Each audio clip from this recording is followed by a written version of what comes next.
թքեմ Նիկոլ Փաշինյանի նամուսին իր կերածի մեջ է։ Ուզում են վախեցնել ժողովրդին, ոչ մի։ Ուզում այն քանդրվի, բայց ժողովուրդը չեն ընդրել։ Դուք չեք ընտրի։ Ինչու՞։ Ասում է պատերազմ կլինի, հա դե լավ բան չի ասում, էլի։ Մի խոսքը չեմ կարող խոսել։ Բայց որպես քաղաքացի ո՞նց եք վերաբերվում այս հայտարարությանը։ Շուտի մարդա ինչ պիտի բնի ստից խոսում է, էլի իր դարդնա, որ ինքը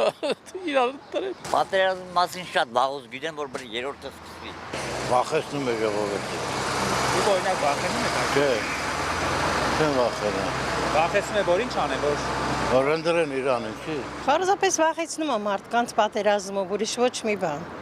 Ոչ էլ պատերազմա լինելու, ինքը պարզապես ուզում է վախացնի։ Փաշինյանը 3 Բայց հերթական թքեմ Նիկոլ Փաշինյանի նամուսին իր կերածի մեջ է։ բայց ասում է պատերազմ լինի, եթե չընտրվեն։ Ինքը գլուխը քարովն է տալի, եթե պատերազմ կլինի, մենք կետանք պատերազմի, մենք չենք փախի ու չենք էլ փախտելու պատերազմից։ Ասում է եթե սահմանական Ինքը տավարացավը եկել է անգելա գլխների ցավը տանեմ։ Մենք երբեք պատերազմից չենք վախեցել մեր հողերը պահելու համար։ Աշխատում եմ չնայեմ իրան, ինֆակտ եմ տարել։ Նիկոլ Փաշինյան, խնդրանք, առանց ոչ մի ինչ-որ մի բանի, խնդրում եմ գնացեք, տենանք մենք ինչ ենք անում, այդքան բան։